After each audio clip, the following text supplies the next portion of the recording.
আসসালামু আলাইকুম বন্ধুরা, আপনারা দেখছেন Nahid take tips YouTube channel. বন্ধুরা, আজকের ভিডিওতে মূলত ক্যামেরা লাভারদের জন্য, স্মার্টফোনের ক্যামেরা যারা পছন্দ করেন বা স্মার্টফোন কিনবেন, ক্যামেরা ফোকাস আপনাদের জন্য, তাদের জন্য তাদেরকে আজ আমি এই ভিডিওতে কিছু সূত্র বলে দেব। এই সূত্রগুলো প্রয়োগ করলে আপনার বাজেটের ভেতরে আপনি সেরা ক্যামেরা ফোনটি কিনতে পারবেন, যেই স্মার্টফোনটা আর কি আপনার বাজেটের ভিতরে অন্যান্য স্মার্টফোন ব্র্যান্ডের তুলনায় এগিয়ে থাকবে ক্যামেরার দিক দিয়ে। তো সেই সূত্রটা জানতে হলে সম্পূর্ণ ভিডিওটি না টেনে দেখতে থাকুন। আর আপনি যদি আমার চ্যানেলে নতুন হয়ে থাকেন, অবশ্যই আমার চ্যানেলটি সাবস্ক্রাইব করে একজনের সাথে শেয়ার করে দিন।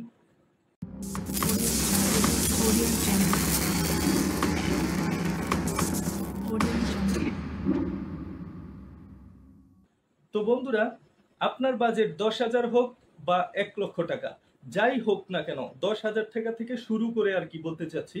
তো আপনার সব কোম্পানি আপনার বাজেটের ভিতরে দেখবেন অনেক কোম্পানি আছে, সবগুলো কোম্পানির ভিতরে অনেকগুলো স্মার্টফোন আপনি পেয়ে যাবেন আপনার বাজেটের ভিতরে, কিন্তু সবগুলোই কিন্তু ক্যামেরা পারফরমেন্সের দিকে আপনার সব ফোনের আর কি ভালো হয় না, বা সবগুলো ফোনই এগিয়ে থাকে না।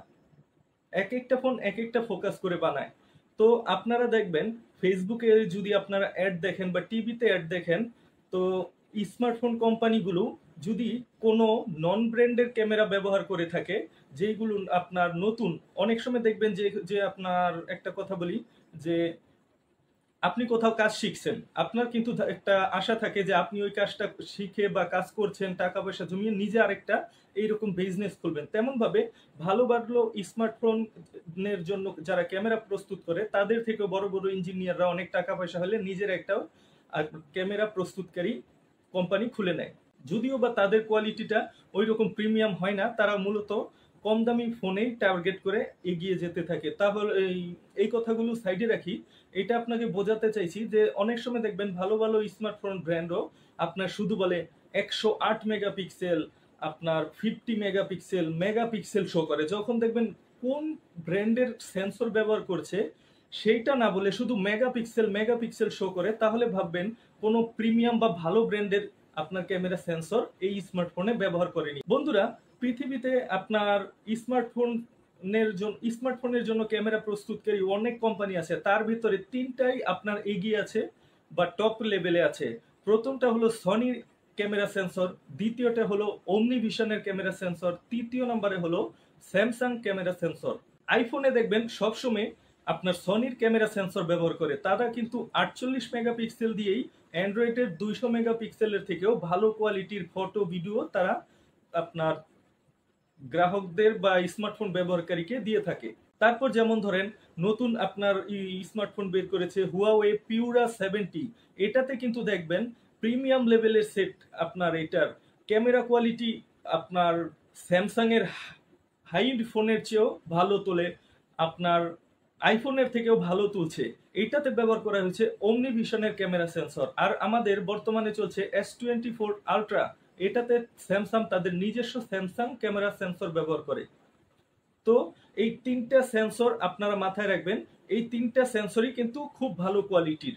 এই তিনটা সেন্সরের এক থেকে যে কোনো একটা কিনলে আপনার ভালো ভিডিও ফটো আপনি আশা করতে পারেন। কিন্তু এর ভিতরে কথা আছে, লেটেস্ট গুলা হতে হবে, পুরনো গুলো না।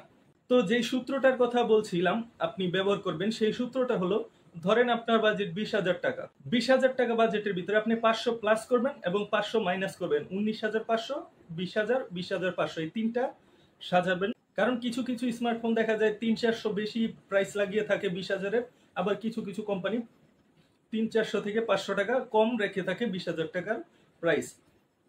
তো 20,000 টাকা বাজেটে আপনি যে ধারণাটা দিলাম, 20,000-এ প্লাস 500 প্লাস 500 মাইনাস, এইরকম বাজেটে আপনি সবগুলো ব্র্যান্ডের একটা করে স্মার্টফোন অন্তত পেয়ে যাবেন, একটা দুইটা মডেল।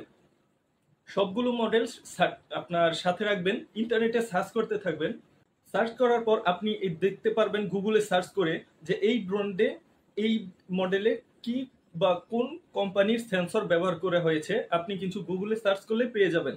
তারপর যেটা বললাম যে এই তিনটা সনি, অমনিভিশন, স্যামসাং, এই তিনটা সেন্সরের থেকে এই তিনটা সেন্সরওয়ালা ফোন আপনি খুঁজে বের করবেন আপনার বাজেটে। বের করার পর এই তিনটা সেন্সরের ভিতরে আপনি যে কয়টা ফোন পাবেন সেই কয়টার ভিতরে এই তিনটা সেন্সর আপনি সার্চ করবেন কত সালে বের হয়েছে, গুগলে লিখে সার্চ করলে আপনি পেয়ে যাবেন। এই সেন্সরের নাম লিখে রিলিজ ডেট, এটা লিখে দিলেই আপনার রিলিজ ডেটটা চলে আসবে।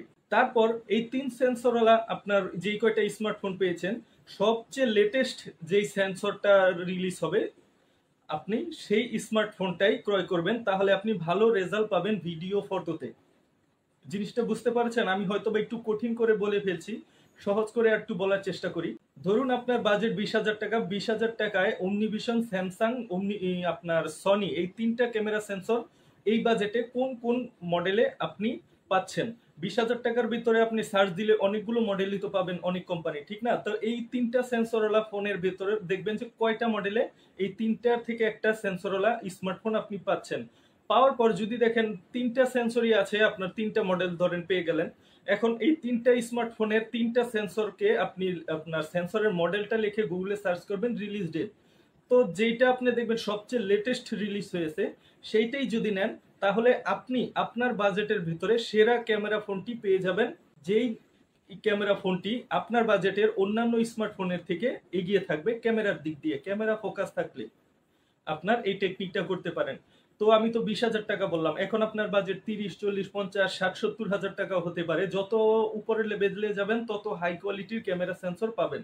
এই ছোট্ট একটা সূত্র আপনারা ব্যবহার করে দেখতে পারেন। তো পরবর্তীতে বন্ধুরা এরকম ভাবে আরো ভিডিও নিয়ে আসবো যে গেমিং ফোন দিয়ে কিনতে হলে কোন সূত্রটা ব্যবহার করলে বা কি দেখে আপনার গেমিং ফোন নিলে আপনি ভালো সার্ভিস পাবেন, এরকম আরো অনেক ভিডিও আসবে। সেইগুলো দেখার জন্য আমার চ্যানেলটি অবশ্যই সাবস্ক্রাইব করে ভিডিওটি একজনের সাথে শেয়ার করে দিন।